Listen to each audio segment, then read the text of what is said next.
मैं जामवंत हूं। कल हमने देखा कि कैसे भगवान स्वयं भी बिना फल की इच्छा के कर्म करते हैं, तो अर्जुन को भी चाहिए कि वह कर्म में स्थित रहे, फल की आसक्ति छोड़कर।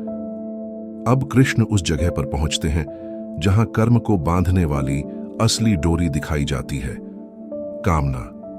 कृष्ण कहने लगे, अर्जुन, मनुष्य स्वभाव के अनुसार ही कर्म करता है।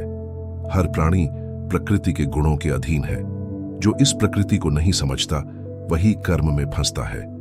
ज्ञान होने पर भी मनुष्य बार बार उसी ओर खींचता है जहां उसकी वासनाएं उसे ले जाती हैं। ज्ञानी को चाहिए कि अज्ञानी को भ्रम में डालने की बजाय उसके सामने कर्म योग का उदाहरण रखे, स्वयं समर्पण भाव से कर्म करता हुआ उसे प्रेरित करे। अब अर्जुन वह प्रश्न पूछते हैं जो हर मनुष्य के भीतर किसी न किसी दिन जागता है। कृष्ण, मनुष्य क्यों पाप करते हैं? यद्यपि वह पाप नहीं करना चाहते, फिर भी कौन सी शक्ति उसे पाप कर्म करने के लिए खींच ले जाती है?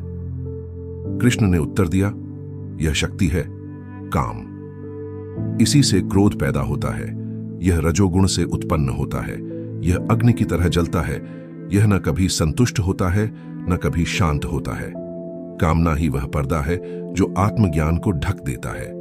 जैसे धुआं अग्नि को ढकता है, जैसे धूल दर्पण को ढक देती है, जैसे गर्भ भ्रूण को छिपा देता है, उसी तरह यह कामना आत्मा की स्पष्टता को छिपा देती है।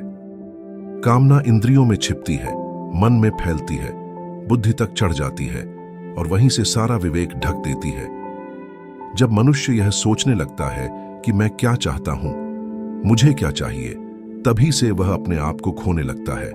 इसलिए कृष्ण कहने लगे, अर्जुन, सबसे पहले इंद्रियों को वश में करो, फिर मन को संयम में लाओ और फिर आत्मा में स्थित हो जाओ, क्योंकि आत्मा ही सबसे ऊंची है, इंद्रियों से भी, मन से भी, बुद्धि से भी।